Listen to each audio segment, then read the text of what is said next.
Muy buenos días, hermanos y hermanas, que el Señor les bendiga, amén. Vamos a ponernos de pie en esta mañana y vamos a dar inicio a este tiempo. Vamos a orar para que el Señor tome control de todo, amén. Gracias te damos, Señor, por este día que nos das. Gracias por tu amor, por tu presencia, porque es tu gracia la que nos sostiene, porque es tu fidelidad la que está presente aún en medio de nuestras indecisiones. Señor, queremos este día darte lo mejor y queremos pedirte que vengas a este lugar y que tomes el control de principio a fin. Que te lleves todo lo que está de más, papá, que todo aquello que pueda tenernos agobiados, cargados, Señor, lo queremos dejar en tus manos. Espíritu Santo, en el nombre de Jesús, declaramos que tu presencia reina en este lugar. Declaramos que nos gozamos y nos alegramos en ti. Este es el día que tú has hecho para adorarte, para exaltarte. Señor, toma el control de nuestro pensamiento, toma el control de todas nuestras decisiones. Gracias, papá.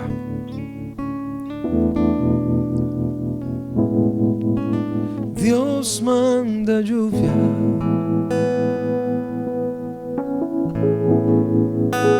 derrama de tu espíritu, envía hoy tu fuego, sana mis heridas, restáurame, Señor.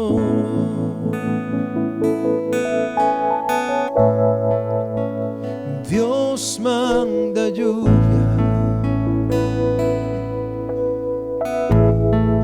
derrama de tu espíritu, envía hoy tu fuego, sana mis heridas, restáurame, Señor.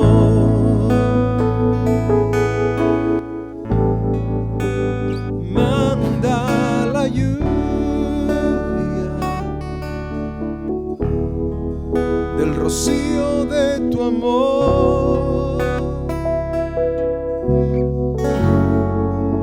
llenando las vidas de la tierra hoy, Señor. Manda la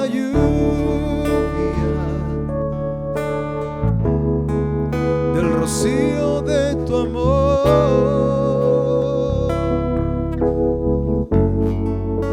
visita hoy mi vida, cámbiame, Señor. Dios manda lluvia, derrama de tu espíritu,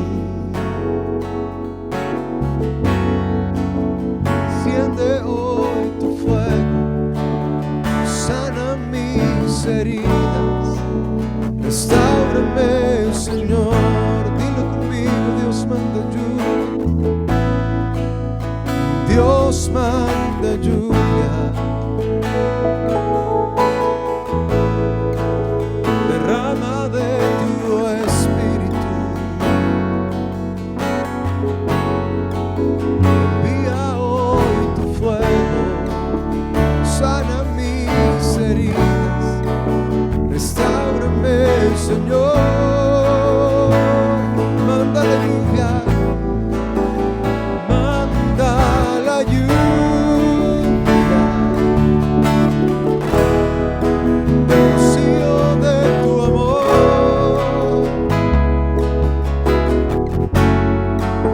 llenando las vidas de la tierra hoy, Señor. Oh, manda la lluvia, el rocío de tu amor,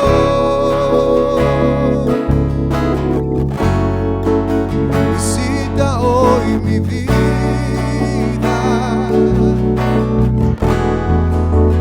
cámbiame,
presencia aquí en este lugar, en nuestras vidas, en nuestras familias.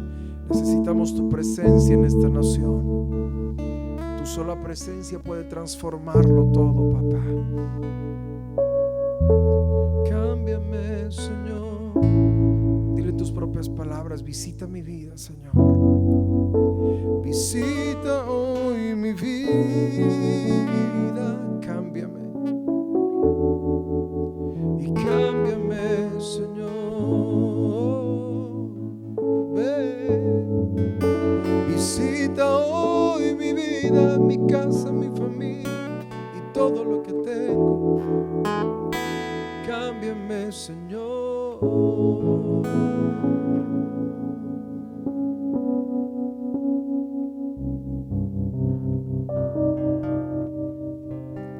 Dios subió a su trono, entre aplausos de júbilo.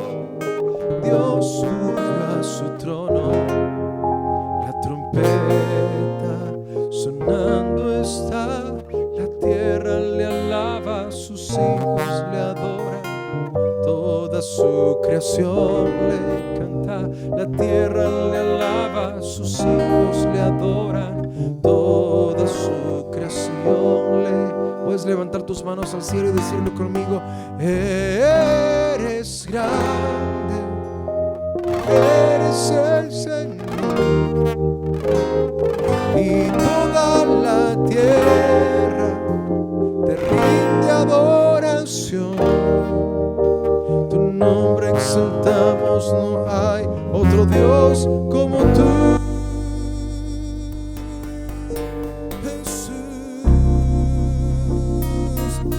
Señor, en esta mañana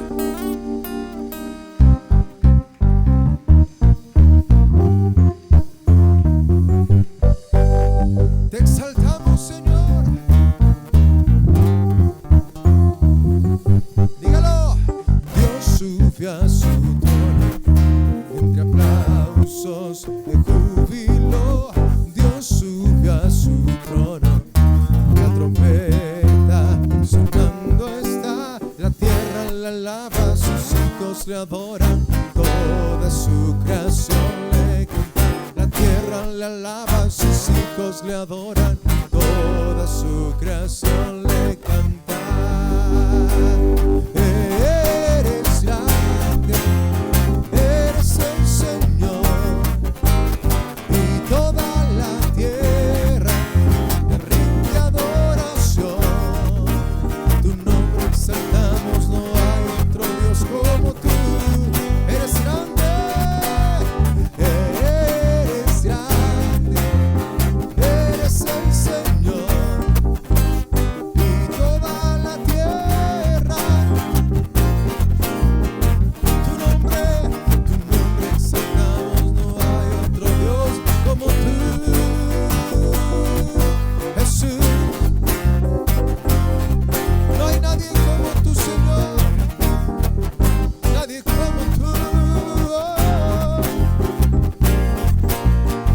Dios subió a su trono. Dios subió a su trono, entre aplausos de júbilo.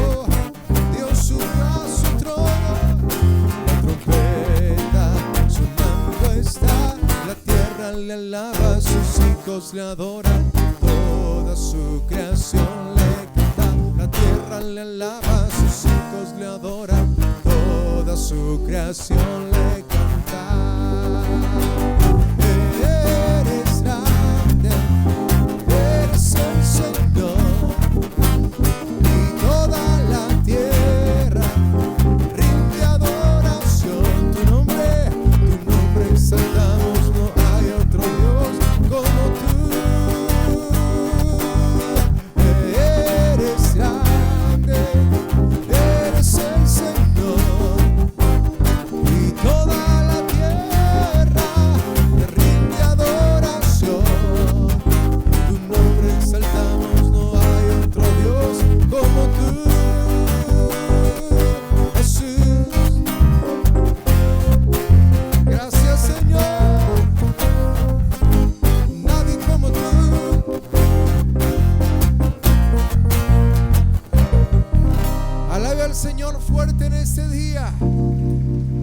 del Señor. Puede tomar asiento, amada iglesia.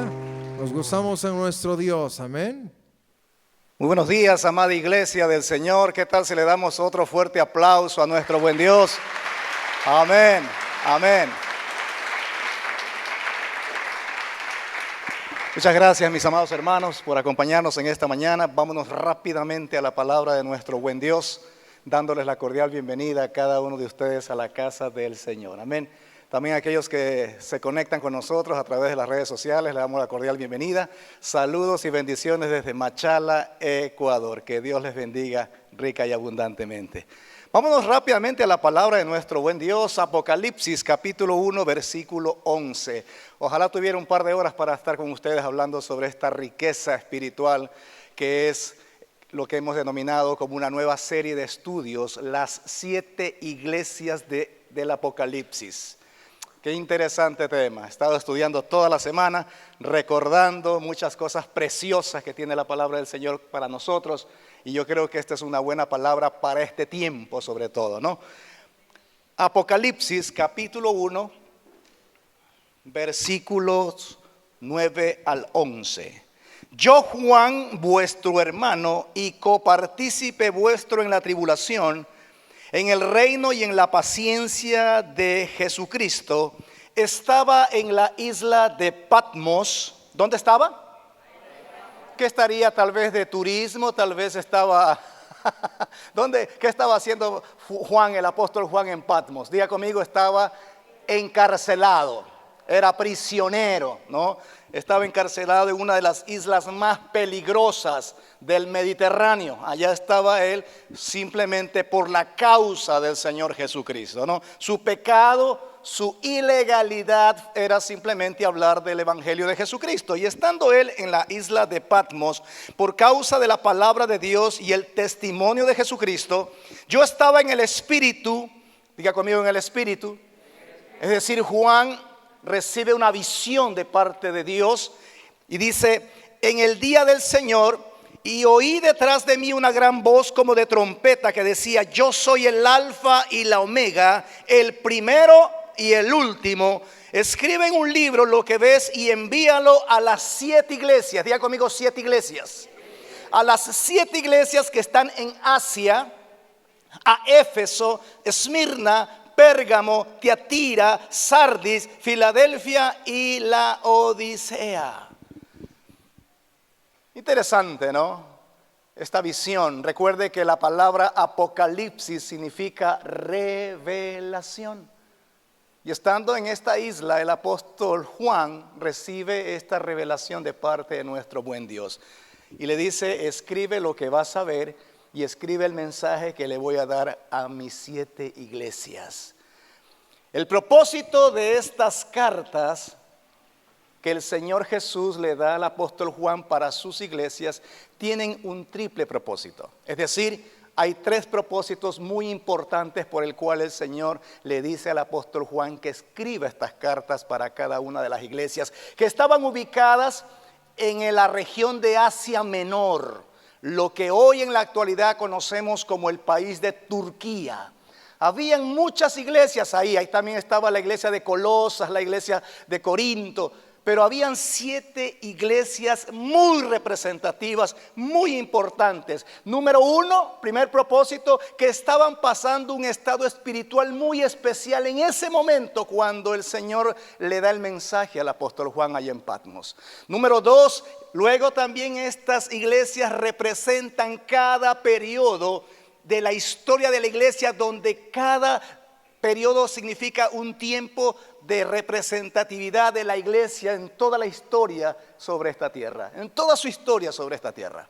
Y número 3, también nos habla acerca de nuestra espiritualidad para la iglesia del día de hoy, porque cada una de estas iglesias se identifica con lo que estamos viviendo cada uno de nosotros espiritualmente el día de hoy. Así que son 3 propósitos y por eso hemos visto muy importante poder estudiar juntos estos mensajes que el Señor le da a su iglesia y que tienen validez hasta el día de hoy. Cada carta tiene un formato, tiene un orden. Siempre usted se va a dar cuenta al leer cada carta, que la vamos a estar estudiando cada semana a partir de la semana pasada que ya comenzamos.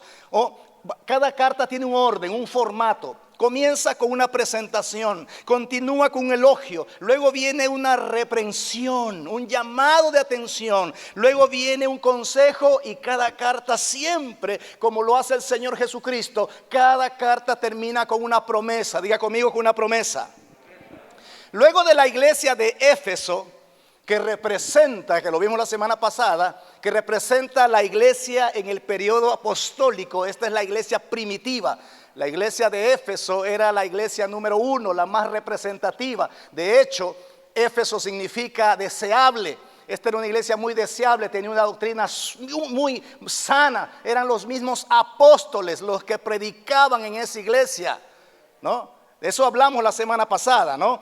Y permaneció 70 años, duró 70 años esta iglesia, es decir, más o menos desde el año 30 hasta el año 100 después de Jesucristo, con la muerte del apóstol Juan. El apóstol Juan muere aproximadamente en el año 95, 97 más o menos. Y luego de esta iglesia llamada Éfeso, vamos en esta mañana a estudiar la segunda carta, la segunda iglesia, que es la iglesia de Esmirna.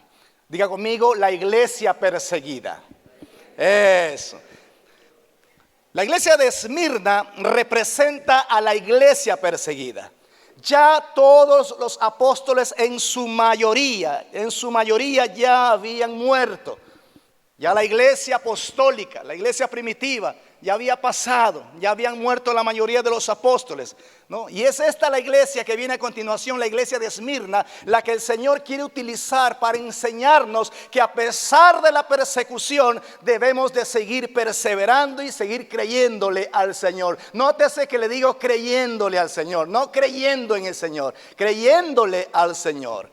De las 7 iglesias, al estudiar las 7 cartas, nos damos cuenta que solamente o únicamente a 2 de ellas, es decir, a la iglesia de Esmirna y a la iglesia de Filadelfia, son las 2 únicas iglesias que no reciben una reprimenda de parte del Señor Jesús. Y si usted va a las otras 5 cartas, el Señor dice: yo tengo algo contra ti, pero te digo que hagas esto porque estaban haciendo algo que al Señor no le agradaba. Y eso lo vamos a seguir estudiando en la siguiente semana. La palabra Esmirna significa mirra. ¿Se acuerda de esa palabra, mirra? Cuando Jesús nació, ¿se acuerda qué llevaron los reyes de Oriente? Era una hierba aromática que se utilizaba mucho para hacer perfumes, pero también para poder embalsamar a los muertos, ¿no es cierto? Eso se utilizaba mucho y tiene un significado muy especial, ¿no? En aquel entonces, cuando el apóstol Juan escribe estas cartas, la iglesia de Esmirna, ¿no?, estaba en esa ciudad del mismo nombre, que era conocida como la perla del mar Egeo, la perla del mar Egeo o la corona de Asia. Y hoy Esmirna todavía existe, más bien Éfeso ya no está el templo de la iglesia de Éfeso, pero la ciudad de Esmirna todavía existe, está allá en Turquía y es una ciudad que se llama el día de hoy Izmir. Así que si usted va por Turquía, visite la ciudad de Izmir. Allí estaba establecida la iglesia de Esmirna, la iglesia perseguida, ¿ok? Porque eso es lo que nos enseña la palabra del Señor. Vámonos ahora sí, por favor, al libro de Apocalipsis, capítulo 2, versículos 8 al 11. ¿Por qué doy esta introducción? Para que usted y yo nos ubiquemos, para que usted y yo también veamos un poco de la historia de la iglesia y podamos también aplicar esa enseñanza en nuestras vidas el día de hoy y ver una identificación con esta iglesia, de las iglesias que nos habla el Señor Jesucristo en Apocalipsis. Dice el libro de Apocalipsis capítulo 2 versículos 8 al 11: y escribe al ángel de la iglesia en Esmirna. El ángel de la iglesia era el pastor. Cada vez que la Biblia habla acerca de un ángel de una iglesia, está hablando del pastor de la iglesia. Es como decir: háblale al pastor de la iglesia de Machala, háblale al pastor de la iglesia que está en Esmirna, allá en Asia Menor. El primero y el postrero, el que estuvo muerto y vivió, dice esto: yo conozco tus obras y tu tribulación y tu pobreza, Pero eres rico, dice el Señor. Pero eres rico. Y la blasfemia de los que se dicen ser judíos y no lo son, sino sinagoga de Satanás. No temas en nada lo que vas a padecer. He aquí el diablo echará a algunos de vosotros en la cárcel para que seáis probados. Diga conmigo, probados. Y tendréis tribulación por 10 días. Sé fiel hasta la muerte. ¿Hasta cuándo? Hasta la muerte. Y yo te daré la corona de la vida. El que tiene oído, oiga lo que el Espíritu dice a las iglesias. El que venciere no sufrirá daño de la segunda muerte. El Señor Jesucristo lo primero que hace es presentarse. Y dice: yo, el primero y el postrero, el que estuvo muerto, pero que hoy vive. Y esta presentación hace que Él se identifique con la iglesia de Esmirna. La iglesia de Esmirna había sido destruida por Babilonia y luego fue reconstruida, fue levantada de las cenizas por los grecos romanos. Y ellos conocían la historia de su ciudad. Y cuando Jesús le habla a la iglesia de Esmirna, le dice: y me identifico con ustedes, porque ustedes también fueron una ciudad que estuvo en ruinas, que estuvo en cenizas, pero un día fueron levantados. Me identifico con ustedes porque yo soy el primero y el postrero. Yo soy el que murió, pero hoy vive y está sentado a la diestra del Dios Todopoderoso, intercediendo por ustedes, por la iglesia, por mi iglesia. Recordemos lo que dice el versículo 8. Y escribe el ángel de la iglesia en Esmirna: el primero y el postrero, el que estuvo muerto y vivió, dice esto. No tengan temor. Quien les habla es aquel que tiene las llaves de la muerte y del Hades. El primero y el postrero. ¿No es maravilloso saber que Él se identifica con nosotros en medio de nuestras vidas espirituales como iglesia, como pueblo de Dios? Qué maravilloso es saber que su amor de una u otra manera hace que nos identifiquemos y el Señor conozca realmente quiénes somos. Muchos dicen que estas cartas son cartas de un novio para su novia, la iglesia, para nosotros, que revelan únicamente el verdadero amor que el Señor tiene por su pueblo. Y es maravilloso saber que aún el Señor Jesucristo, cuando estuvo entre nosotros, nos dijo: no se preocupen, yo voy a estar con ustedes. Yo estaré con ustedes todos los días de su vida. Qué hermoso saber que contamos con un Dios todopoderoso, que venció a la muerte en una cruz del Calvario, que resucitó para darnos salvación y vida eterna. Es la forma como el Señor se presenta. En el versículo 9 vemos el elogio. Dice: yo conozco tus obras y tu tribulación y tu pobreza, pero tú eres rico. Y la blasfemia de los que se dicen ser judíos y no lo son, sino sinagoga de Satanás. Si hay algo que usted y yo debemos siempre recordar cuando estamos cada día viviendo sobre esta tierra, es que el Señor conoce nuestro caminar, conoce nuestro levantar, conoce nuestro acostar, conoce nuestra salida, conoce nuestra entrada. Él conoce nuestras obras. Él sabe muy bien lo que usted está haciendo para su honra y gloria, pero también lo que usted no está haciendo pudiendo hacerlo. No hay cosa más maravillosa saber que la presencia del Dios Todopoderoso, que los ojos de nuestro buen Dios reposan sobre nuestras vidas las 24 horas del día, los 7 días de la semana. ¿Cuántos están conscientes de aquello? Entonces, si usted está consciente de aquello, seamos responsables de la presencia de Dios sobre nuestras vidas. Y lo primero que le dice a la iglesia de Esmirna: yo conozco tus obras, yo sé quién tú eres. ¿Cómo no te voy a conocer si desde el vientre de tu madre te puse nombre? ¿Cómo no te voy a conocer? Pedro, Juan, María, Rosa, ¿cómo no te voy a conocer si yo soy tu creador? Ahora yo soy tu Señor y tu Salvador. Y le dice: y yo conozco también tu tribulación. La iglesia apostólica de Éfeso comenzó a ser perseguida, despreciada, porque los mismos judíos comenzaron a denunciarlos. Había un centro de adoración tremendo allá en Esmirna, un centro de adoración al emperador romano. Y todo aquel que no brindaba un sacrificio y no rendía pleitesía delante del emperador, entonces era esclavizado. No se podía comprar, no se podía vender, no podían encontrar trabajo. Había una persecución terrible. Eres cristiano, no hay nada para ti. Primero adora al emperador romano. Los judíos estaban bien porque ellos sabían, los romanos sabían y no les exigían a ellos que adoren al emperador porque sabían que eran monoteístas.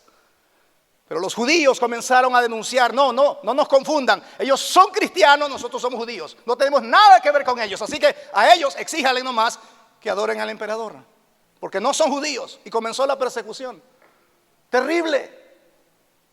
Y el Señor dice, yo conozco tu tribulación, yo conozco tu problema, yo conozco lo que estás pasando, yo sé lo que estás sintiendo, yo me identifico contigo. Yo conozco cuáles son tus limitaciones y conozco también tus necesidades.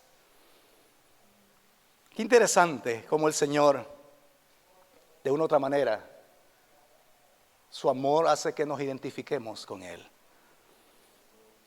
Yo no soy indiferente a tu dolor. Aunque el mundo dice que eres pobre, dice a continuación, y tu pobreza, ¿no? Pero tú eres rico. Claro, ¿cómo no iba a ser una iglesia pobre económicamente si no podía conseguir trabajo? El hecho de ser cristiano no le daban trabajo. Había una necesidad tremenda. Era una iglesia económicamente pobre. Pero el Señor le dice, no, tú no eres pobre delante de mí, tú eres rica delante de mi presencia. Que aunque el mundo diga que eres pobre, aunque el mundo diga que tú eres limitado, para mí eres grande delante de mi presencia, eres rico. Así que no te dejes llevar por ese pensamiento que te dicen allá afuera. Interesante, ¿no? Muchas veces nosotros nos damos cuenta al estudiar las cartas de Apocalipsis, que mientras vemos una iglesia como Éfeso y Esmirna, ricas espiritualmente, aunque eran pobres económicamente, hoy, la iglesia de hoy, que un momento lo vamos a estudiar, la Odisea, es todo lo contrario. Una iglesia con grandes templos, una iglesia con tanta inversión, pero pobre espiritualmente. ¿Cuál será el pensamiento que tiene hoy Jesucristo de la iglesia de hoy sobre esta tierra? Jesucristo dijo algo interesante, y eso como que nos enseña algo también, ¿no? ¿Cuántas veces usted ha escuchado eso allá en su casa o en algún lugar? Oye, tú no te llevas nada de esta vida, tú no vas a llevarte nada de esta tierra. Físicamente es verdad, pero Jesús me dice, hey, hagan tesoros allá en el cielo. Hagan tesoros allá donde la polilla, donde el orín, donde el ladrón no hurta. Hagan tesoros allá en el cielo. ¿Cómo está su cuenta? ¿Cómo está su cuenta allá en el cielo, mi amada iglesia? Es que yo soy pobre. Pero sin embargo Jesús dice, no, tú eres rico, porque el hecho de que tengas mi presencia sobre tu vida ya te enriquece. No es lo externo lo que nos hace ricos, es lo interno, es la presencia del Espíritu Santo en nosotros, es la presencia de la palabra, es la presencia de Cristo lo que nos enriquece delante de su presencia. No es lo físico. Muchos de nosotros siempre estamos peleando y preocupándonos y estamos sufriendo por lo externo. Mas Jesús dice, hey, hagan tesoros en el cielo. Hay una alegoría muy interesante. Dice que uno de los diáconos, no sé quién sería, pero uno de los diáconos del Centro Cristiano de Machala murió y fue al cielo. Y allá lo recibieron. Y comenzaron a enseñarle las moradas de los hermanos. Y dice, mira, dice, qué tremenda casa, tremenda mansión. Sí, es del que cuidaba los carros allá afuera. Wow. ¿Y esta otra casa de quién es? Es del Ujier, que todos los domingos era fiel a la iglesia. ¿Te acuerdas? De Filomeno, ¿te acuerdas? Esa es la casa de él. Está esperando que venga nada más. Entonces el diácono dice, wow, ¿no? Si el hermanito que cuidaba carros en la iglesia tiene semejante mansión, Y el ujier también tiene semejante casa que ni en mi vida había visto. El diácono dice, yo debo tener una tremenda también mansión, ¿no? Cuando llegue le dice, mira, esta es tu casa, y le dan una choza. Dice, ¿cómo puede ser posible? Yo diácono, por muchos años de Centro Cristiano de Machala, allá en Ecuador, y me vienen a dar una choza. Dice, pues, créame, mi estimado, créame, hermano querido, nosotros tratamos de hacer todo lo mejor posible con lo que nos enviaste. ¿Qué le parece a usted eso? Nosotros somos los que mandamos esos recursos allá al cielo para lo que Dios tiene preparado para cada uno de nosotros. Esa es la riqueza que en realidad el Señor valora. Y dice también, y la blasfemia de los que se dicen ser judíos y no lo son, sino sinagoga de Satanás. Supuestamente deberían ser un pueblo que ame a Dios, pero sin embargo, el Señor les dice, duramente, se dicen ser judíos, pero en realidad son sinagoga de Satanás. No todo aquel que dice ser cristiano, verdaderamente es cristiano. No toda iglesia donde se dice ser cristiana, se predica el verdadero evangelio. Tenga cuidado, amada iglesia. El Señor conoce muy bien y por eso también nos advierte.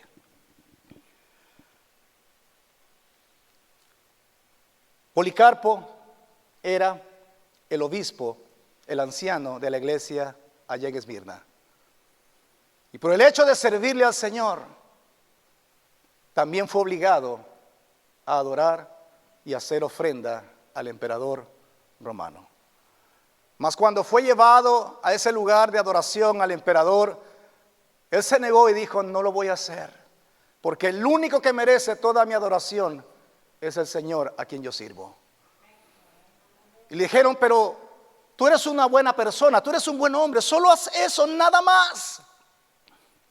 Y Policarpo, el obispo de la iglesia de Esmirna, le dijo a su torturador, 86 años le he servido a mi Señor y nunca me ha hecho ningún mal. ¿Cómo he de negarlo públicamente en esta hora? No voy a negociar unos cuantos días más sobre esta tierra con mi promesa eterna ahí en el cielo. Y lo quemaron vivo. Segunda de Corintios, capítulo 6, versículo 10, dice el apóstol Pablo, como entristecidos, mas siempre gozosos, como pobres, mas enriqueciendo a muchos, como no teniendo nada, mas poseyéndolo todo. Qué hermosa palabra que nos da el Señor. Esa es la verdadera identidad de la iglesia del Señor Jesucristo. La exhortación, el desafío que le da el Señor a esta iglesia. Versículo 10, no temas en nada lo que vas a padecer. He aquí el diablo echará a alguno de vosotros en la cárcel para que seáis probados y tendréis tribulación por 10 días. Diga conmigo 10 días. Sé fiel hasta la muerte y yo te daré la corona de la vida. Si hay un mensaje enorme que el Señor le dice a la iglesia de aquel momento, si hay un mensaje que el Señor le da a la iglesia en ese periodo que tuvo que pasar en su historia sobre esta tierra, y si hay una palabra que hoy el Señor nos dice a nosotros como iglesia, dice, no tengas miedo, no temas, que el coronavirus, no tengas miedo, que la pobreza, no tengas miedo, que no hay economía buena, no tengas miedo, que es lo que el doctor te diagnosticó, no tengas miedo, yo estoy contigo. Yo sé que tú estás pasando por días difíciles, pero créele a mi palabra, yo soy el que soy. Ahora entiende lo que dice el salmista David. ¿Qué dijo el salmista David? Aunque un ejército acampe contra mí, no temerá mi corazón. Aunque contra mí se levante guerra, yo estaré confiado, dice la palabra del Señor. Ese era uno de los eslogans de esta iglesia. No, yo sé que nos están persiguiendo, yo sé que hay tribulación, pero no tengas miedo. Hay problemas en el matrimonio, no tengas miedo. Hay problemas económicos, no tengas miedo.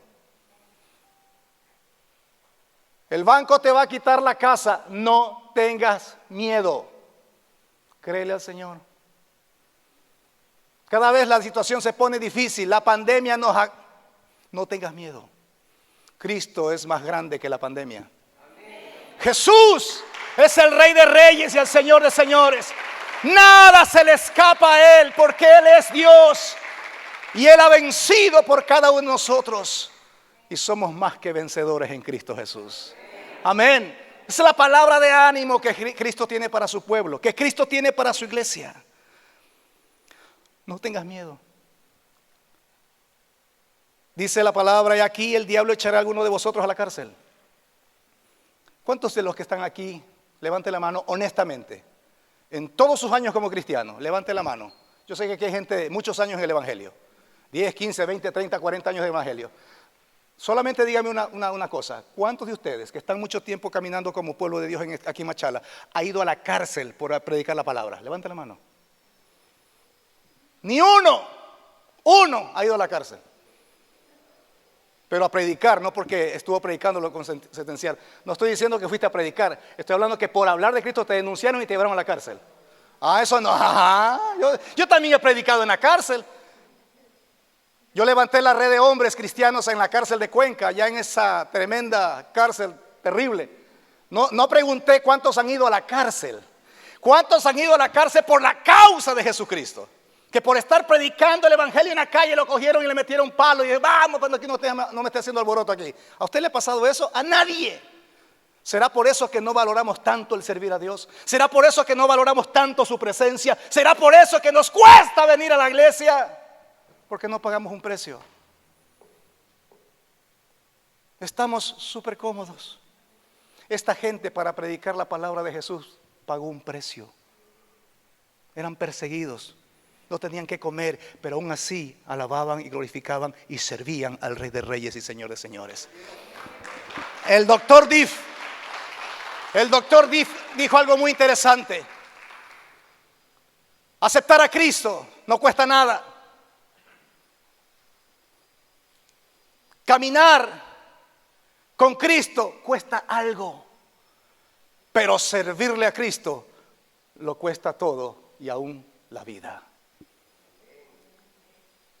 Esta iglesia de Esmirna tenía un eslogan que decía así: si no estás listo para vivir, si no estás listo para vivir para Cristo, entonces nunca estarás dispuesto para morir por Cristo.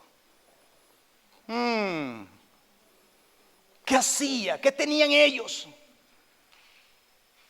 Que no les daba temor de entregar sus vidas por la causa de Cristo. Hoy nos duele la cabeza y ya no venimos a la presencia del Señor. Hoy está lloviendo y dicen, no, qué pereza, voy el próximo domingo. ¿Cómo nos cuesta, no? ¿Cómo nos cuesta servirle al Señor? Y habla de una tribulación que iba a pasar a esta iglesia. Y esa profecía, se cumple en el año 303 después de Cristo. Cuando un emperador llamado, déjeme ver aquí el nombre, es Diocleciano, búsquelo ahí en Google, Diocleciano. Fue terrible, este era un tipo de anticristo. Comenzó a perseguir aún más sangrientamente a la iglesia. Fue terrible lo que hizo este hombre, Diocleciano. Por 10 años persiguió terriblemente a la iglesia. Los cubrían a nuestros hermanos cristianos en aquel entonces, los cubrían con pieles de animales ensangrentadas y le ponían perros salvajes alrededor para que, oliendo la sangre, los terminaran comiendo. Los crucificaban cabeza abajo, le cortaban la cabeza, eran aserrados, eran decapitados. Los sometían a máquinas donde eran estirados hasta ser desmembrados. Eran echados a los coliseos romanos con leones y bestias hambrientas. Una de las estrategias más terribles de este tipo fue que cuando cogía una familia, primero hacía que las bestias comieran a los niños, a sus hijos. ¿Sabe lo que es un padre ver eso? Y luego iba con la esposa y luego terminaban con el hombre. Miren nada más qué tipo de persecución pagó esta iglesia. 10 años, cada día es un año representativo aquí. Y ese es el periodo de la iglesia que tuvo que pasar por esta etapa. Dígame usted, ¿a cuántos de ustedes le persiguen por ser cristiano? Todavía no sabemos lo que es eso. Por eso Ya viene la iglesia de la Odisea. Eres tibia. Eres tibia. ¿Será a lo mejor porque no experimentamos lo que es eso? Pero Dios conoce nuestro caminar. Y seréis probados. Pero sé fiel hasta la muerte, dice el Señor. Este es mi desafío. Este es mi consejo. Sé fiel hasta la muerte. Hay tentaciones, hay problemas, hay crisis, hay enfermedades, hay necesidades. Todo puede haber. Pero sé fiel hasta la muerte. Y entonces yo te daré la corona de la vida. ¿Cuántos quieren la corona de la vida? Diga conmigo, pero tiene un precio. ¿Cuál es el precio que tiene que pagar? No es plata, es perseverancia. No, eso no se compra con dinero. Eso es perseverando, creyéndole al Señor. Existen 5 coronas, dice la palabra de Dios. La corona incorruptible, que será entregada a los que han vencido la carne, las tentaciones. Por eso 1 Corintios capítulo 9, 25 dice: todo aquel que lucha, de todo se abstiene. Ellos a la verdad para recibir una corona corruptible, pero nosotros, los hijos de Dios, una corona incorruptible. Peleemos para alcanzar esa corona incorruptible. Está disponible para todos. Número 2, la corona de gloria, que será entregada a aquellos que les sirven como pastores fieles en la obra del Señor. Primera de Pedro 5:4 dice acerca de la corona de gloria: y cuando aparezca el príncipe de los pastores, bendito sea el nombre del Señor, vosotros recibiréis la corona incorruptible de gloria. ¿Cuántos quieren esa corona? Comience haciendo un buen pastorado allá en su casa entonces. Wow, qué desafío que el Señor nos da, ¿no? Mantente firme hasta la muerte. Número 3, la corona de gozo. ¿Para quién está preparada la corona de gozo? Para los ganadores de almas. Para los ganadores de almas. ¿Qué dice la palabra en Primera de Tesalonicenses 2:19? Porque ¿cuál es nuestra esperanza o gozo, corona de que me gloríe? ¿No lo sois vosotros delante de nuestro Señor Jesucristo en su venida? Corona de gozo. Número 4, la corona de justicia. ¿A quiénes va a ser entregada esta corona? A los que esperan la venida del Señor en santidad. Segunda de Timoteo 4:8: por lo demás me está guardada la corona de justicia, la cual me dará el Señor, juez justo en aquel día. Y no solo a mí, sino también a todos los que aman su venida. ¿Cuántos aman la venida del Señor? ¿Cuántos esperan la venida del Señor? El Señor dice: ¿estás listo? ¿Estás preparado? Iglesia, ¿estás preparada para la venida del Señor? ¿O todavía tienes que atar algunos cabos que están sueltos? Hay unos cristianos que dicen: no, Señor, no vengas todavía, no me he casado, no voy a morir sin haber amado.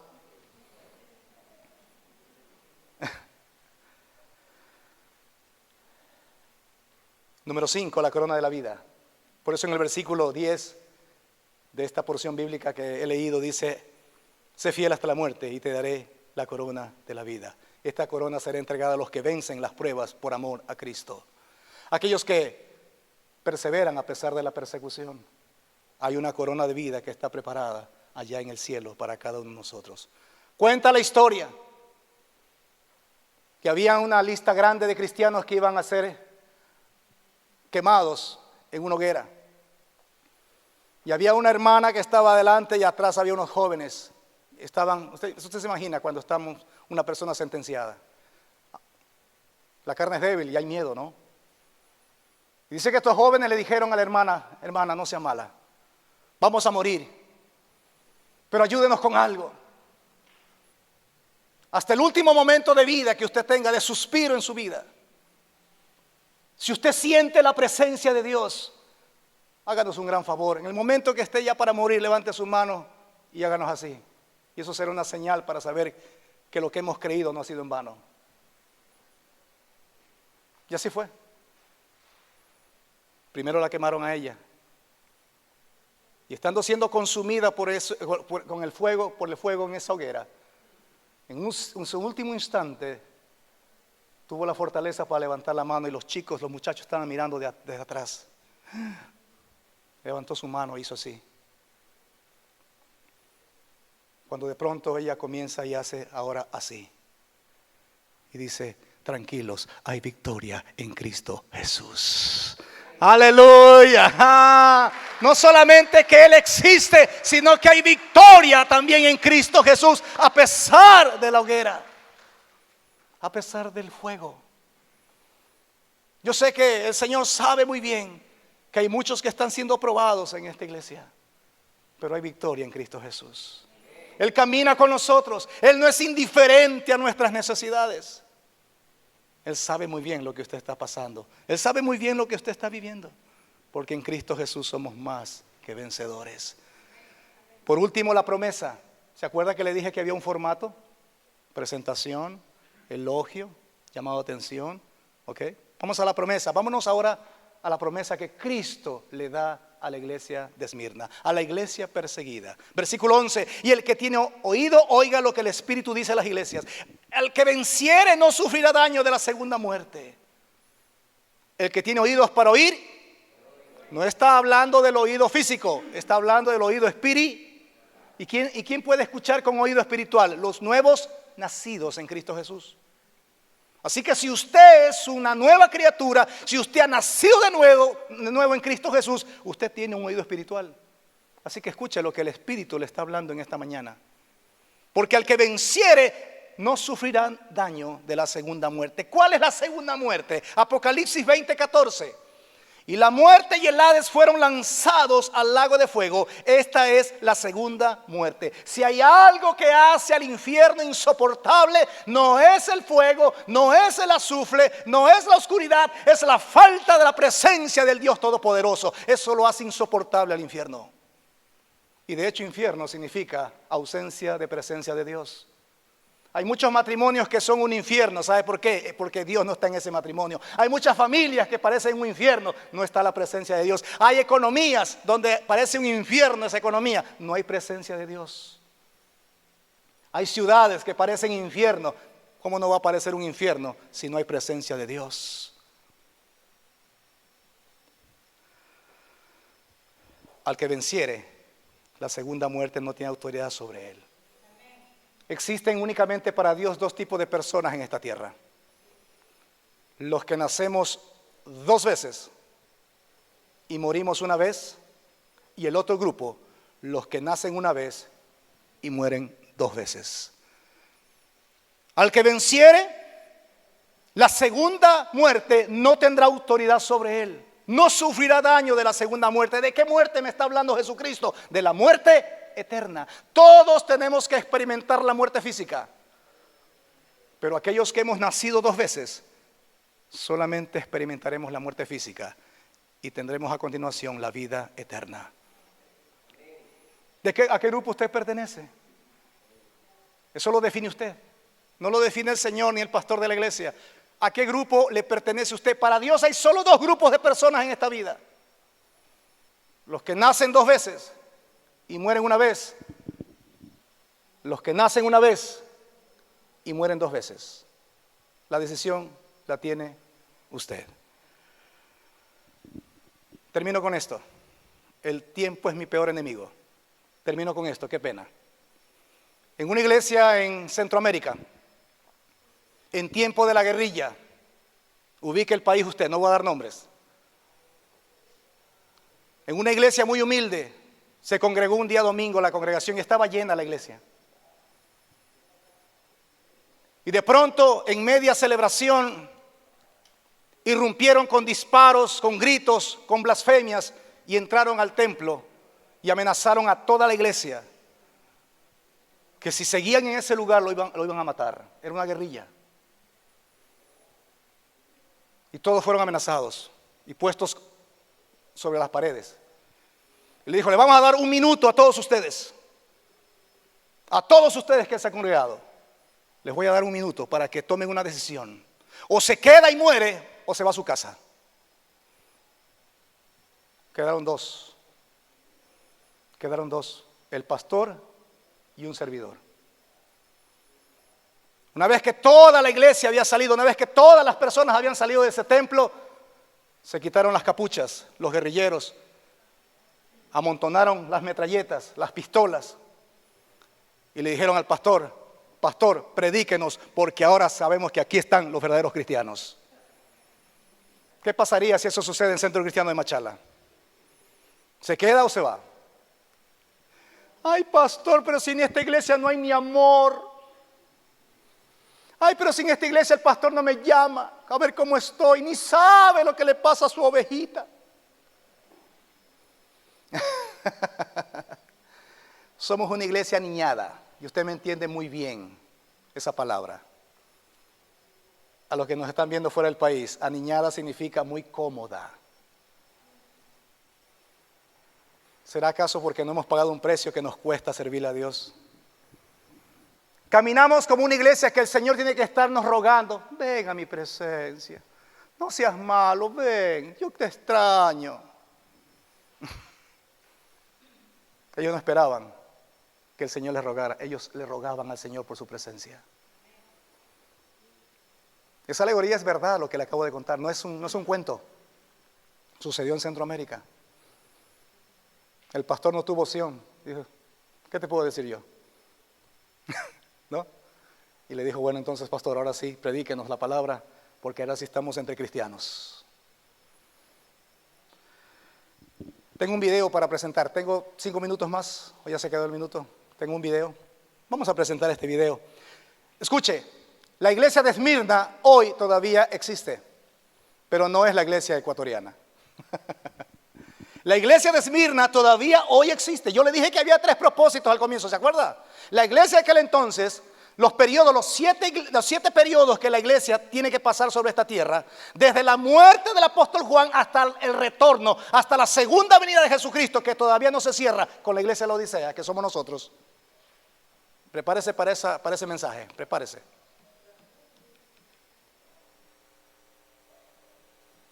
Pero hay todavía hoy una iglesia perseguida. ¿Le digo cuándo? Le digo cuándo. 9.488 iglesias en el mundo hoy son perseguidas y atacadas y destruidas. 1 de cada 8 cristianos en el mundo es actualmente perseguido. 3.711 cristianos son condenados sin juicios, simplemente porque son cristianos. En muchos países del mundo, un cristiano es considerado un ciudadano de segunda categoría. Todos los que creemos en el Señor, de una u otra manera, también somos perseguidos por un sistema, porque me dicen, háblame de todo en la escuela, en el colegio, en la universidad, pero no me hables de Cristo. Háblame de todo aquí en la empresa, en el Ministerio de Salud, en el Ministerio de Educación, háblame de todo lo que quieras, háblame hasta de pornografía, hasta de basura, pero no me hables del Evangelio. Eso es persecución. Hay pastores que usted aquí en el hospital no puede hablar de Cristo, porque la gente, no es que el sistema no permite. Cuidado con hablar esas cosas aquí. Diga conmigo, persecución. Hay un pueblo que está pagando un precio. Vamos con el video.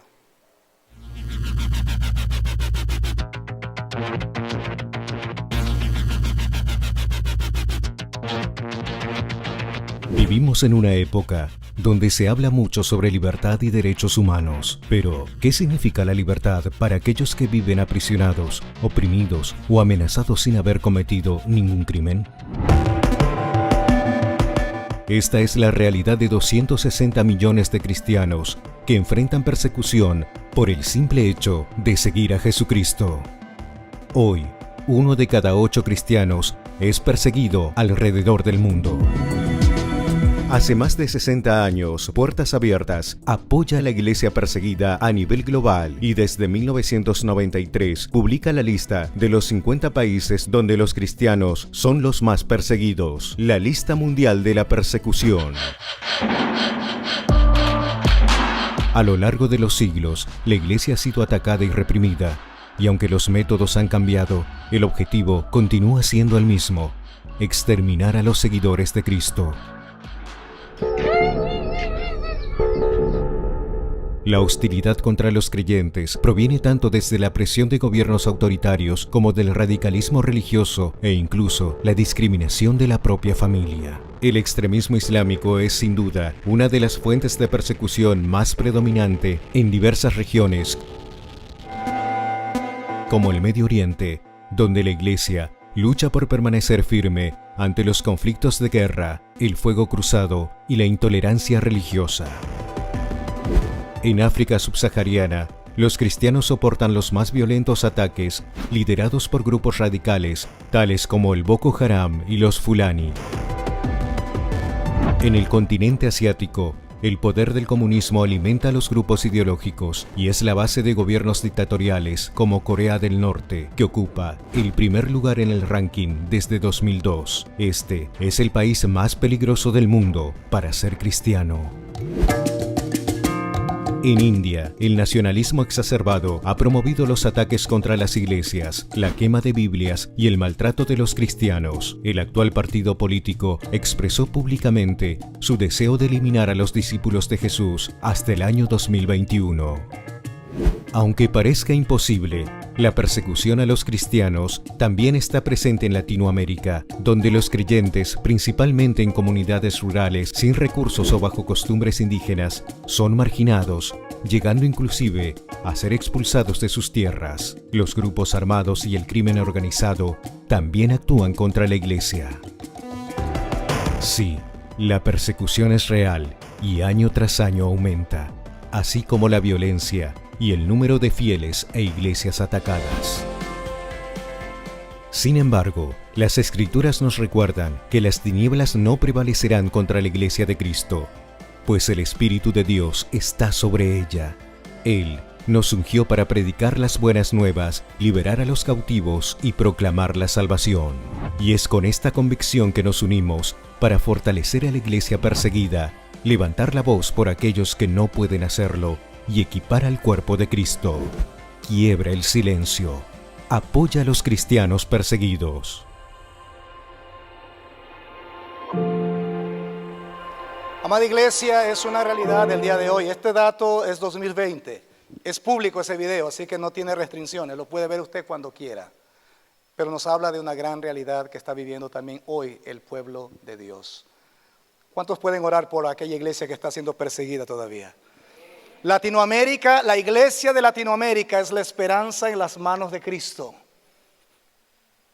Ya se acabó el tiempo de solo recibir.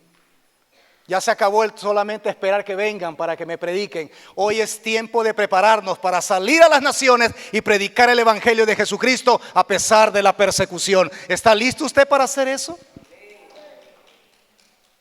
Comencemos entonces a prepararnos. Póngase de pie y no olvide lo que le voy a decir a continuación. La verdad siempre sobrevivirá a la persecución. ¿Sabe por qué? Porque la persecución tiene un nombre y ese nombre es Jesucristo. Amén. Dele una ofrenda de aplausos a nuestro Rey, Señor y Dios y Salvador eterno.